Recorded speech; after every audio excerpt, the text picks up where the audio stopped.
x plus y the whole square is equal to x square plus y square plus 2xy. இது சரிப்பட்டு வராது. யோ பாய் Realme சொல்லிட்டு போலாம். அதுக்குள்ள டெஸ்டிங் முடிச்சிட்டியா? அட வாயா நான் சொல்றேன். ஸோ ரியல்மி 11 சீரிஸோட ஒரு பெரிய கான்ட்ரவர்சிக்கு அப்புறம் டெஸ்டிங்லாம் அப்படியே போட்டு இந்த வீடியோ ஷூட் பண்ணிக்கிட்டு இருக்கோம். ஆமா, அதனால இது ஃபர்ஸ்ட் இம்ப்ரெஷனல் ரிவ்யூவே கிடையாது, எங்களோட ஃபீட்பேக் வீடியோ. ஏன்? ஏன்னா இதோட பெட்டர் ஃபோன் நிறைய இருக்கு. அது எப்படி? ஃபர்ஸ்ட் ஆஃப் ஆல் இது ரெண்டுமே ஒரே ஃபோன் தான். இல்லையே, வேற வேற ஃபோன் தானே. அதாவது நான் சொல்ல வர்றது என்னன்னா, இதோட டைமென்ஷன்ஸ், டிசைனு, அப்புறம் வெயிட் கூட கிட்டத்தட்ட ஒரே மாதிரி தான் இருக்கும். ஓகே, சேஞ்சே இல்லையா? அதெல்லாம் 1-2 சேஞ்சஸ் இருக்கு. அதெல்லாம் கொடுத்து தான் ப்ரோ பிளஸ் பேர மாத்தி வச்சிருக்காங்கல்ல. அது என்னமோ வாஸ்தவம் தான். ஆனால் எனக்கு வந்து இந்த வீகன் லெதர் அப்படின்றது கொடுத்துருக்காங்கல்ல, இது எனக்கு ரொம்ப பிடிச்சிருக்கு. அது நல்லா இருக்கு, கையில் கிரிப்பியா இந்த பாருங்களேன், ஜிப்பெல்லாம் கொடுத்து ரவுண்ட் ஷேப்ல கேமரா நல்லா இருக்கு பார்க்க. எனக்கு இதெல்லாம் 10,000 ஃபோன்லேயே வந்துருச்சு. இப்போ அப்படி பார்த்தா நிறைய ஃபோனை சொல்ல முடியும். டிசைன் நல்லா இருக்கா இல்லையா? என்ன பெரிய டிசைனு, OnePlus 70 இதே மாதிரி தான் இருக்கும். அது கரெக்ட் தான். ஆனா எனக்கு பர்சனலா இந்த டிசைன் வந்து பிடிச்சிருக்கு. ரெண்டாவது அந்த கான்ட்ரவர்சின்னு ஒன்று சொன்னேல, அதை நீயே சொல்லு. அது யூஸ்வலா ரியல்மி என்ன பண்ணுவாங்க அப்படின்னா, ஆட் போடுவாங்க, அவங்க போன்ஸ்ல வந்து நிறைய ப்ளூடூத் கொடுப்பாங்க இல்லையா. இப்போ அதையும் தாண்டி ஒருபடி மேலே போய் நம்ம யூசர் டேட்டா வந்து நம்மகிட்டயே கேட்காம பாத்தீங்கன்னா, அந்த கால்ஸ், மெசேஜ் எல்லா டேட்டாவும் பாத்தீங்கன்னா ஆட்டையை போட்டிருக்காங்க. அதை ரீசெண்டா கண்டுபிடிச்சி இன்டர்நெட்ல வைரல் ஆகி கவர்மெண்டே ரியல்மி மேல கேஸ் போட்டு ஒரு அப்டேட் கொடுத்து பாத்தீங்கன்னா ரீசெண்டா அதை சரியும் பண்ணிருக்காங்க, டிஃபால்ட்டா ஆஃப் பண்ற மாதிரி. இது இந்த போனுக்குன்னு சொல்ல, பிபிகே எலக்ட்ரானிக்ஸ் கீழ இருக்க OnePlus, Oppo இந்த மாதிரி எல்லா போன்ஸ்லயுமே செட்டிங்ஸ்ல சிஸ்டம் சர்வீஸ்னு ஒரு ஆப்ஷன் இருக்கும். அதுல என்ஹான்ஸ்டு இன்டெலிஜென்ஸ் சர்வீஸ் அப்படின்ற இந்த ஆப்ஷன் வந்து ஆஃப் பண்ணிக்கோங்க. சோ உங்களோட டேட்டா ஆட்டே போடுறாங்க. இது இப்ப நடந்துகிட்டு இருக்கு. ஆனா எனக்கு என்ன டவுட் அப்படின்னா, இது லேட்டஸ்ட் போன் அப்படின்றதுனால கண்டுபிடிச்சு ட்ரெண்ட் ஆயிடுச்சு. இதே விஷயம் OnePlusலயும் இருக்கு, Oppoலயும் இருக்கு, Vivoலயும் இருக்கு. ஏன் அதெல்லாம் யாரும் பேச மாட்டாங்க? அது வந்து மூணாவது ரொம்ப ஷார்ட் டைம்ல லான்ச் பண்ணிட்டாங்க. அட ஆமையா, இவங்கெல்லாம் இது என்ன புதுசா? இப்பதானே நீங்கள் 4-5 மாசத்துக்கு முன்னாடி 10 சீரிஸ் ரிவ்யூ பண்ணீங்க. ஆமா ஆமா. அதுக்குள்ள 11 சீரிஸ் ரெண்டையும் கம்பேர் பண்றப்ப பாத்தீங்கன்னா எனக்கு என்னமோ பெருசா அப்கிரேட் மாதிரிலாம் தோணவே இல்லை. எனக்கு என்னமோ தேவையில்லாத அணி மாதிரி தான் தோணுது.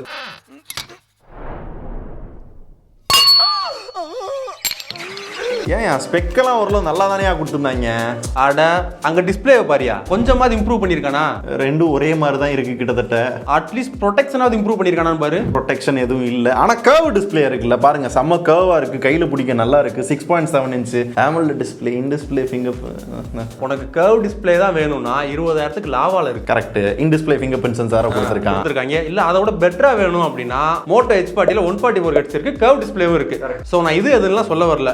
டிஸ்பிளேல இதோட பெட்டர் ஆப்ஷன் நிறைய இருக்கு, அது உங்களுக்கே தெரியும். ஆனா ரெண்டு போன்லயும் ஒரே மாதிரி புது ப்ராசஸர் கொடுத்திருக்காங்கலங்க. வேணா என் வாயை கலராத.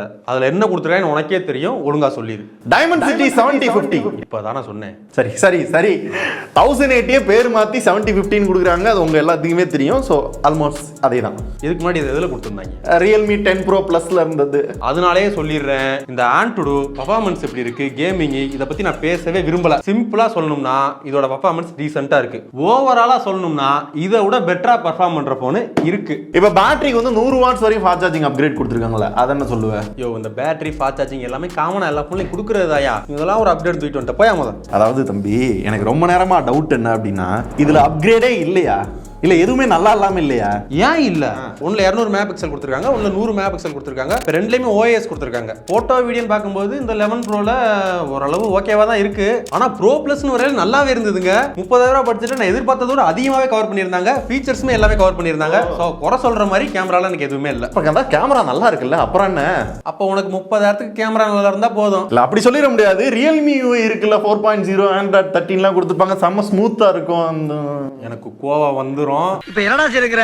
என்ன பிரச்சனை இருந்துச்சு அதை நீயே சொல்லிரு. சீரியஸ்லி பாத்தீங்கன்னா Realme கொஞ்சம் எல்லாமே இதுதான் போறாங்க. ஆட்ஸும் போடுறாங்க, ப்ளோட்வர்ஸும் இருக்கு, இந்த மாதிரி டேட்டா பஞ்சாயத்து, இந்த மாதிரி நிறைய பஞ்சாயத்து இருக்கு. அப்புறம் எதுக்கு 30,000 கொடுத்தத? ஆமா, எனக்குமே இந்த கன்சர்ன் இருந்துச்சு. நானுமே சில நாள் யூஸ் பண்ணப்போ பாத்தீங்க அப்படின்னா, இதை வாங்குறதுக்கு நம்மளுக்கு க்ளீன் வே தான் வேணும் அப்படின்னா Moto H40ல போயிடலாம், இல்ல பிக்சல் போயிடலாம், இல்லாட்டி நத்திங் போன் இருக்கு. எனக்கு இதெல்லாம் பார்க்கல, வேணும்னே இந்த 11 Pro Plus வந்து புஷ் பண்ற மாதிரியே தெரியுது. வெறும் 4,000 ரூபாய்க்கு இந்த அப்கிரேட் எல்லாம் கொடுத்து இதை வாங்கிக்கேன், இது நல்லா தானே இருக்கு அப்படின்னு சொல்ற மாதிரி இருக்கு. சோ எங்களுக்கு வந்து 30,000க்கு இந்த போனை வாங்கலாமா அப்படின்னு கேட்டீங்க அப்படின்னா, இதை விட பெட்டர் போன் இருக்கு. அது உங்களுக்கும் தெரியும், எங்களுக்கும் தெரியும். இத்துடன் எங்களது உரையை நிறைவு செய்கிறோம். நன்றி, வணக்கம். A few moments later. ரெண்டு போனை வாங்கி வச்சிருக்கோம், எப்படி விற்கப்பா? இப்படி இந்த வீடியோ பப்ளிஷ் ஆகிறவங்களும் வித்துருவாங்க.